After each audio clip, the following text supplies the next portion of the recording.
This is exercise 2.3, class 11th mathematics, chapter 2, relations and function, and this is question number 1.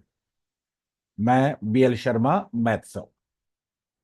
The question first is, which of the following relations are functions? Give reason if it is a function, determine its domain and range. बताना यह है कि ये जो relations आपको दे रखे हैं इसमें कौन सा रिलेशन है, सर कौन सा फंक्शन है और कौन सा रिलेशन फंक्शन नहीं है. हम one by one in questions को करेंगे.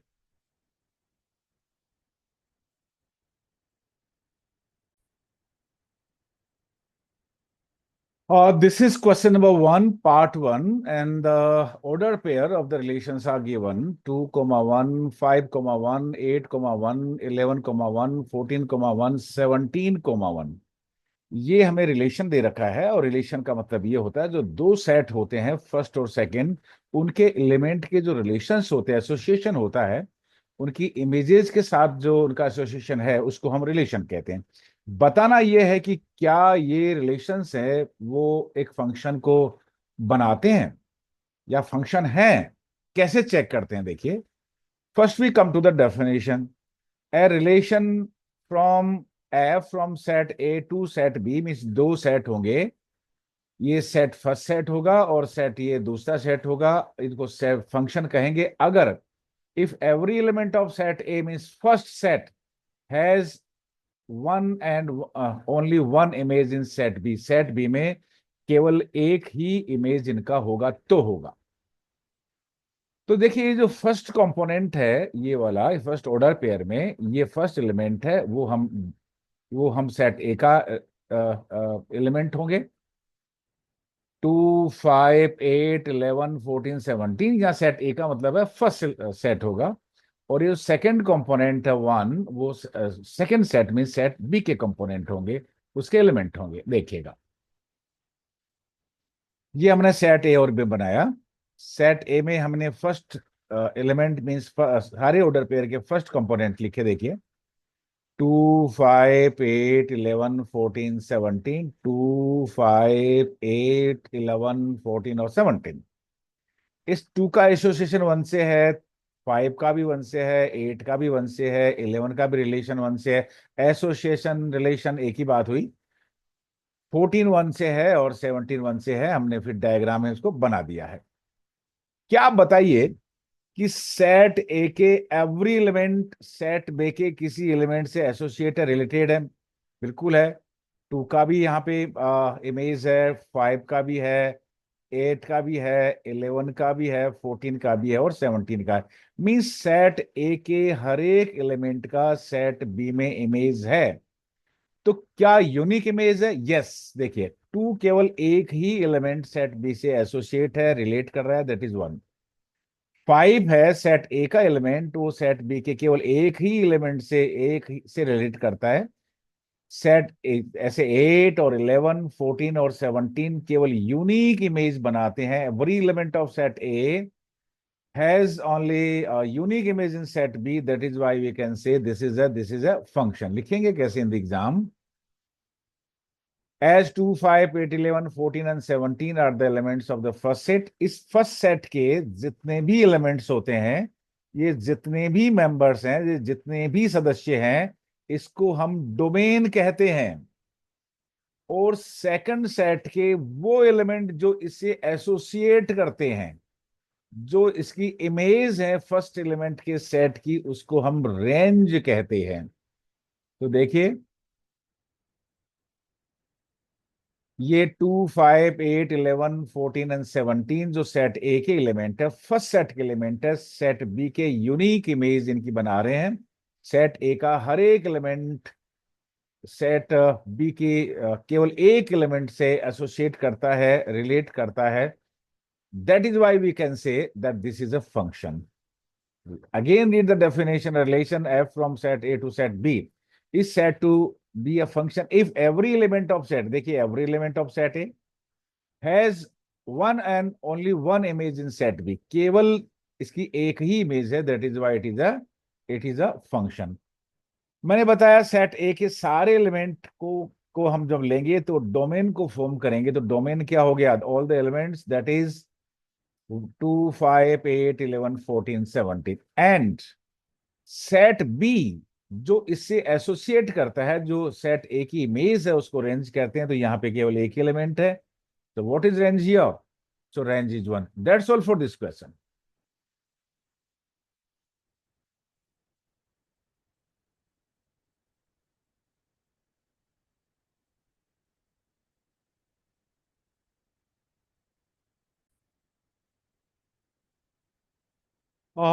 2,1 4,2 6,3 8,4 or these relations making forming a function. Function is a relation, a special type of relation in which each element of the first set is associated with only single element of the other, means the second set. देखिए check करते हैं इसमें, ये देखिएगा, ये mapping की है। 2 is related with 1, 4 with 2, see here, 6 with 3, 8 with 4, 10 5, 12 and 6, 14 and 7। यहां पे आप देखेंगे that every element of set A is associated or related or having image, only unique image in set B। देखो एरो में केवल ये यहां से एक ही एरो इधर जा रहा है, इस एक एक एलिमेंट से। तो हम कहेंगे कि यहाँ पे each element of set A is associated with only exactly one element of set B. That is why this relation is a function. But how to write? As 2 4 6 8 10 12 and 14 are the elements of the set A, इसको domain भी कहते हैं इन elements को हम, of domain of the given relation having their unique image J's in, that is why this relation is a function। मैंने आपको बताया कि ये जो पहला सेट है, जो फर्स्ट सेट है, इसके जो मेंबर्स हैं, इसके जो सदस्य हैं, इसके जो एलिमेंट्स हैं, उनको हम कहते हैं डोमेन। तो डोमेन हुआ 2 4 6 8 10 12 14। यहां से भी ले सकते थे ये फर्स्ट कंपोनेंट 2 4 6 8 10 12 14। तो देखिए ये हमारा डोमेन हो गया। और रेंज कहते हैं सेकंड सेट के वो एलिमेंट जो रिलेटेड है, जो जहां मींस सेट ए के एलिमेंट से एसोसिएटेड हैं। तो that is 1 2 3 4 5 6 7। That's all for this question.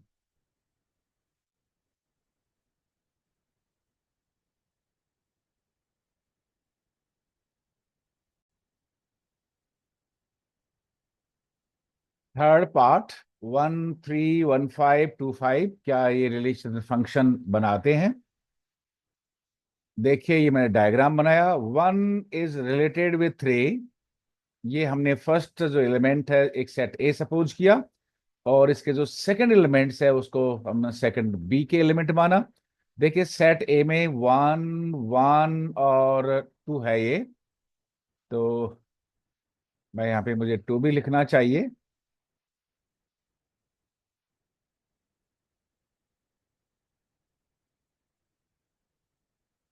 देखिए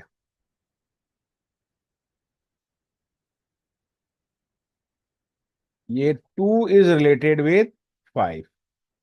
देखो यहाँ देखिए ये जो सेट ए है, उसका जो एलिमेंट 1 है, उसकी यूनिक इमेज नहीं है, इसकी डबल इमेज है। 1 की 3 भी इसकी इमेज है, और 1 का 5 भी इमेज है। फंक्शन की डेफिनेशन कहती है कि every element of set A should have exactly one image in the other set B. क्योंकि इसकी डबल इमेज है, इसलिए ये रिलेशन फंक्शन नहीं है। तो वी कैन राइट, अब जब फंक्शन है ही नहीं तो हम डोमेन और रेंज क्या लिखेंगे? So that's all for this question. There is no domain, there is no range, क्योंकि फंक्शन की डोमेन रेंज इन्होंने पूछी है, रिलेशन की नहीं। That is why this is answer of this question.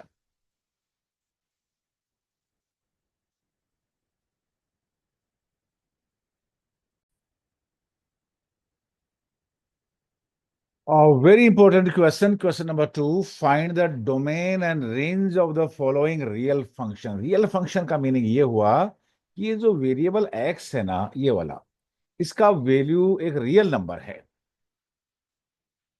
Right? तो देखिए ये एफ एक्स है, that is minus of mode x, इसका डोमेन क्या होगा और रेंज क्या होगा? इसको समझने के लिए देखिए, ये x का एक वैलिड वैल्यू, परमिसिबल वैल्यू हमें पता होना चाहिए। उस x की जो डिफरेंट वैल्यूज होती हैं वो क्या हो सकती है, परमिसिबल वैल्यूज क्या होती है, उसको हम डोमेन कहते हैं। मींस यहाँ पे the permissible values of x will be the domain of the given function. क्या, कैसे पता लगाते हैं कि कौन सी वैल्यू परमिसिबल है, कौन सी वैल्यू परमिसिबल नहीं है? उस केस के लिए है, उसके लिए हम तीन चीजों को चेक करते हैं, देखिएगा। पहला हम ये देखते हैं कि अगर कोई न्यूमरेटर अपॉन डिनोमिनेटर की फॉर्म में कोई फंक्शन लिखा है, तो डिफाइन होने के लिए डिनोमिनेटर जीरो नहीं होना चाहिए। We know we upon one upon zero is not defined. आपने रेशनल नंबर में पढ़ा होगा, the denominator should not be equal to zero. तो पहला ये है, अगर ऐसा है तो डिनोमिनेटर जीरो नहीं होना चाहिए।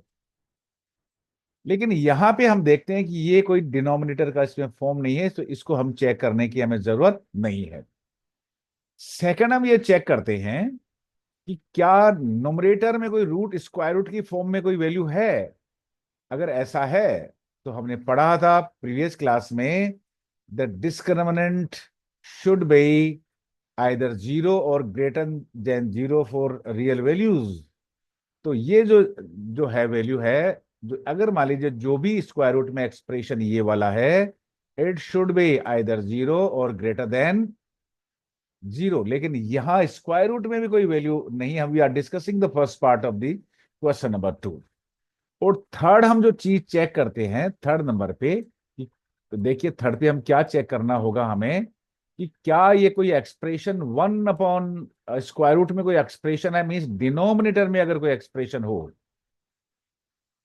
डिनोमिनेटर में एक्सप्रेशन हो, तो ये जो एक्सप्रेशन है वो होना चाहिए ग्रेटर देन जीरो।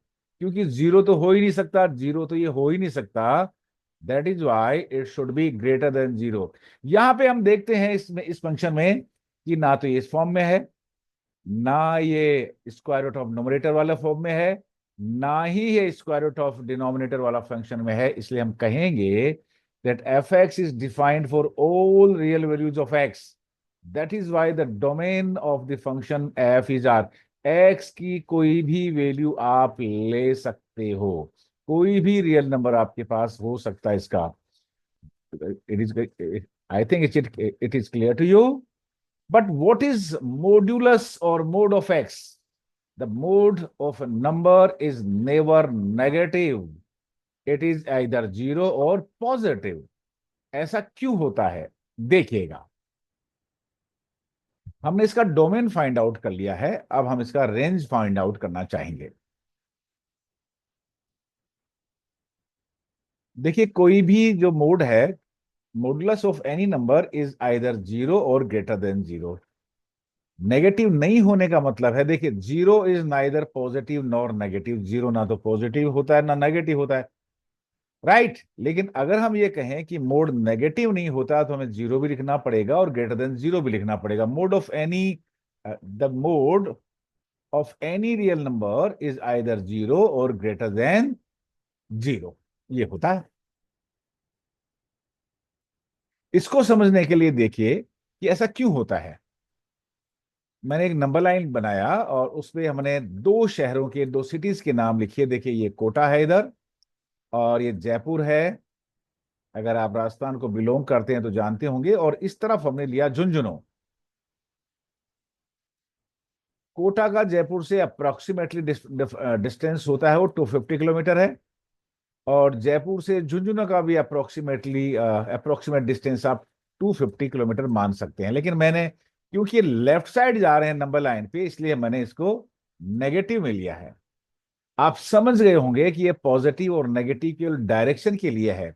अगर मुझे जयपुर से झुंझुनू का डिस्टेंस बताना होगा तो 250 किलोमीटर बताना पड़ेगा। मुझे ये नहीं कहना पड़ेगा कि मुझे -250 kilometre, the distance is never negative. Minimum distance आपका जीरो हो सकता है या फिर जीरो से ज्यादा ही होगा जो भी डिस्टेंस होगा। Similarly the mode of any real number is either zero और ग्रेटर देन जीरो। हम इसकी बात कर रहे हैं क्योंकि ये मोड ऑफ एक्स है, मॉड्यूलस ऑफ एक्स है, एब्सोल्यूट वैल्यू ऑफ एक्स है, इसको ये भी कह सकते हैं। तो क्योंकि अब हमें रेंज निकालना है और रेंज का मतलब होता है F x. F x that is range.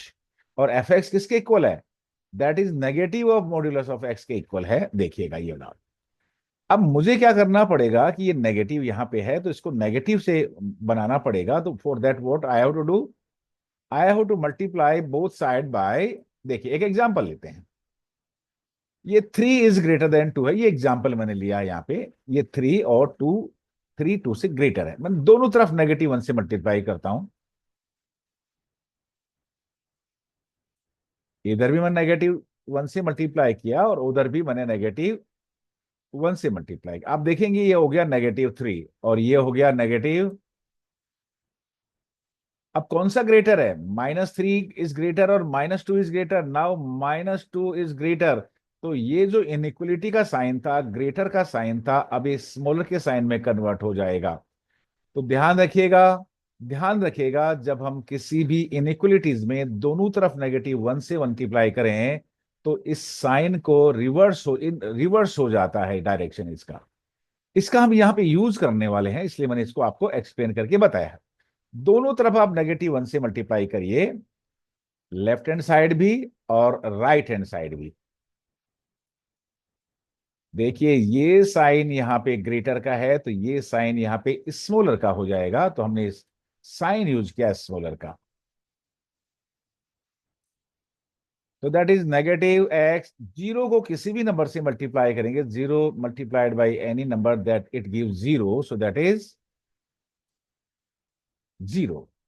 आप देखेंगे कि negative of modulus of x that is equal to f x. Minus of negative of modulus of x की जगह हम लिख देंगे, sorry, negative of modulus x की जगह हम लिख देंगे एफ एक्स। और that is less than zero. F x को ही हम रेंज कहते हैं। मींस रेंज में वो सारे नंबर हो गए, शामिल हो गए, जीरो या जीरो से स्मॉलर जितने भी नंबर है उतने को उतने।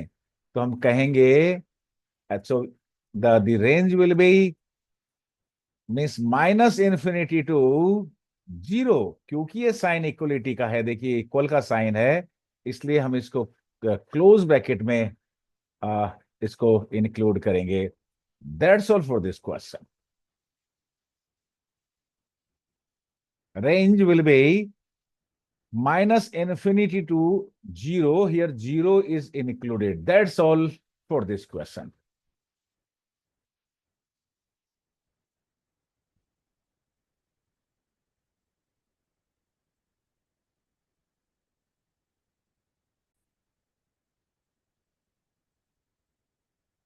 Second part, very important, very good question.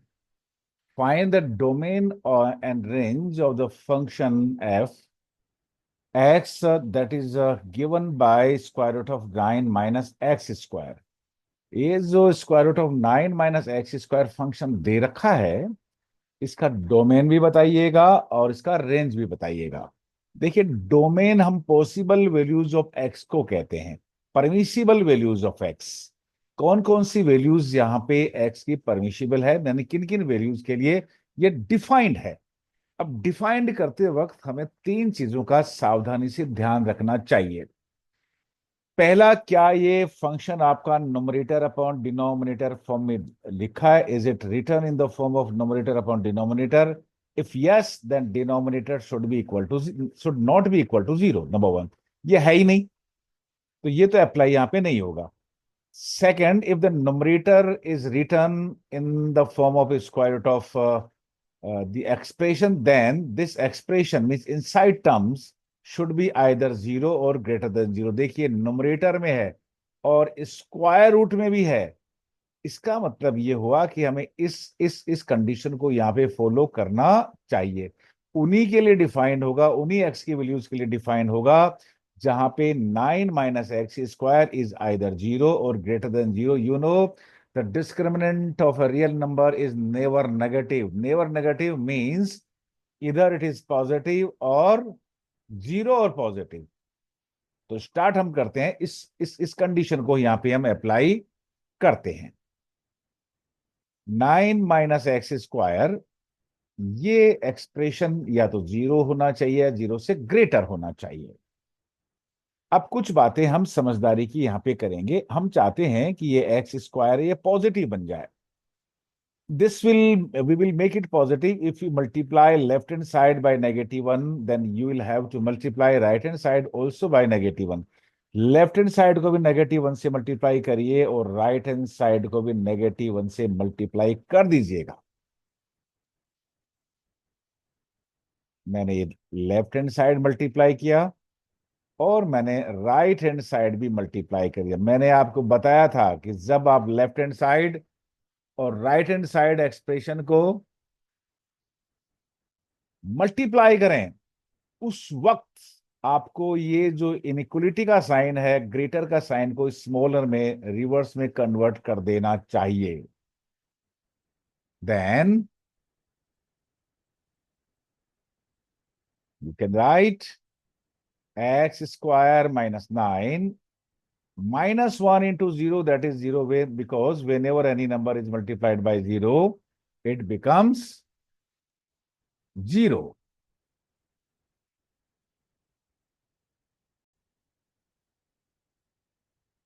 अब ये लेफ्ट हैंड साइड है, इसका हमें फैक्टराइज कर देना चाहिए. तो it will be x+3 multiplied by x-3 will be either equal to 0 और लेस देन 0.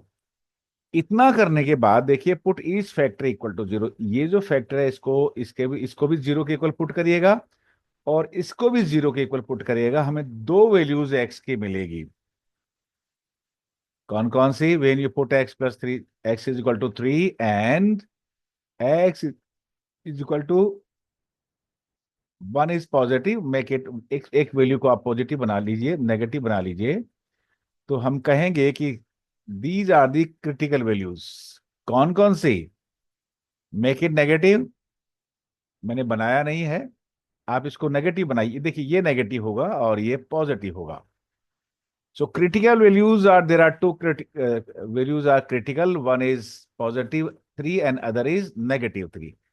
तो पॉजिटिव वैल्यू है नंबर लाइन पे राइट हैंड साइड लिखिए, जो लेसर वैल्यू है वो लेफ्ट हैंड साइड लिखिए. और देखिए ये जब -3 और 3 इस नंबर लाइन को 3 इंटरवल में डिवाइड कर देते हैं. कौन सा?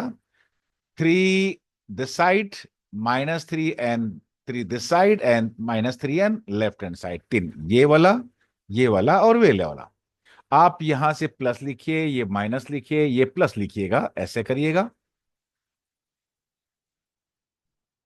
राइट या प्लस, माइनस, प्लस. राइट. या फिर से मैं कहता हूं कि मैंने लिखा नहीं, आपको ये -3 लिख देना चाहिए यहां पे. ओके. अब हम यहां पे आते हैं. ये देखिए ये किसका साइन है? ये स्मॉलर का साइन है, सीधी सी है. तो यहां पे जो स्मॉलर वैल्यू होगी वो देखिए नेगेटिव वाली वैल्यू होगी, और नेगेटिव वाली वैल्यू होगी -3 to 3, दिस वन. और इसमें -3 भी इंक्लूड है और 3 भी इंक्लूड है. कैसे पता चला? Because this is sine of equality, ये इक्वल का साइन है. तो यहाँ पे देखिए -3 to 3 लेंगे और -3 को भी इंक्लूड करेंगे, +3 को भी इंक्लूड करेंगे, और यही वैल्यू हमारा x का हुआ. तो x means, what is x? That is -3 to 3, all real values from -3 to 3. And this is domain. इसी को x की जो पॉसिबल वैल्यूज है उन्हीं को हम डोमेन कहते हैं. So what is domain? -3 to +3, all real values from -3 to +3 including -3 and +3. ये हमारा फर्स्ट पार्ट कंप्लीट हुआ. हमने इसका डोमेन फाइंड आउट कर लिया है. सेकेंड पार्ट है रेंज भी फाइंड आउट करना होगा. कैसे करते हैं रेंज फाइंड आउट? देखिएगा. ये जो यहां पे एफ एक्स देखिए कैसे करेंगे। हमने क्या किया कि जो एफ एक्स है इसको वाई सपोज कर लिया, ये एफ एक्स है, इसको हमने वाई सपोज किया। मान लीजिएगा कि this is equal to I and this is equal to what, 9 - x²। ये देखिए, हमें जब रेंज की बात आती है तो पॉसिबल वैल्यूज ऑफ वाई की बात करते हैं। हाँ, यस, क्या क्या पॉसिबल वैल्यूज वाई हो सकता है हमारे पास में देखिएगा, जिसके लिए डिफाइंड हो। परमिसिबल वैल्यूज ऑफ वाई क्या होंगी जिसके लिए डिफाइंड हो। उसके लिए क्या देखिए, पहले बात तो यही है कि square root of this discriminant, this should be either greater than zero और जीरो और greater than zero. So 9 - x² या तो जीरो होगा या जीरो से बड़ा होगा, इसलिए इसका स्क्वायर रूट भी क्या होगा, either it will be zero और ग्रेटर देन जीरो। सो हम लिख देंगे, we will write here.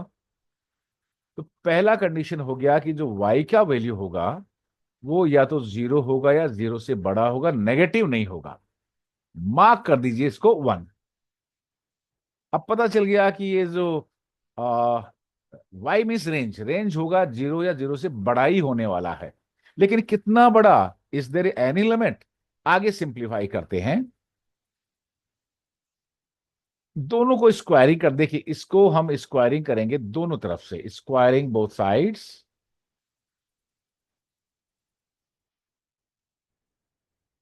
y² is equal to 9 - x²।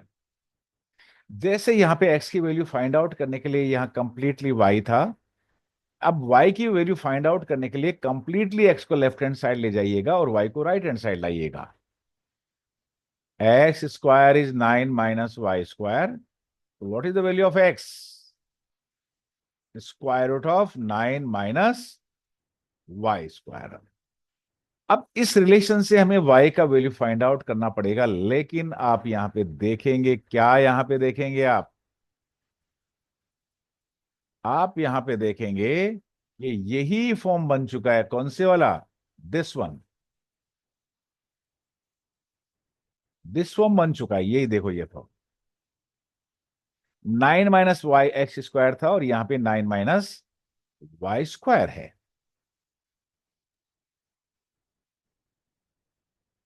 कैसे सिंप्लीफाई करेंगे देखिए,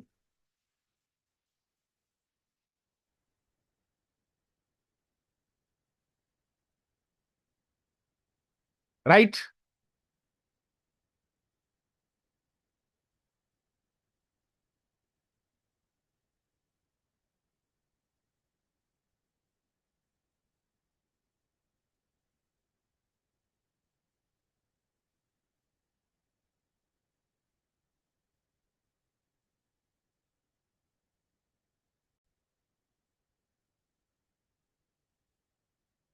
अब दोनों तरफ स्क्वायरिंग करेंगे, सॉरी स्क्वायरिंग नहीं करेंगे। देखिए ये फॉर्म है कि ये स्क्वायर रूट में है, तो डिस्क्रिमिनेंट हमेशा ही जीरो या जीरो से बड़ा होना चाहिए। देखिए ये वाला फॉर्म, तो 9 - y² होना चाहिए आइदर जीरो और ग्रेटर देन जीरो।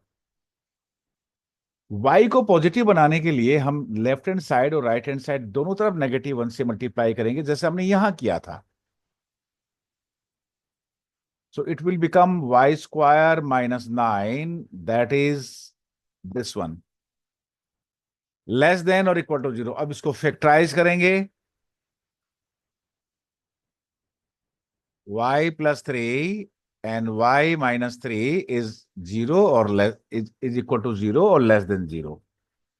अब देखिए, put each factor equal to zero, इसका इक्वल टू जीरो पुट किया, y इज इक्वल टू -3, इस फैक्टर को जीरो के इक्वल किया, y इज इक्वल टू 3। तो दो क्रिटिकल वैल्यूज हमारे पास आई। Critical values are -3 and 3। ऐसा करने के बाद जैसे हमने इसमें किया था, एक नंबर लाइन बनाते हैं,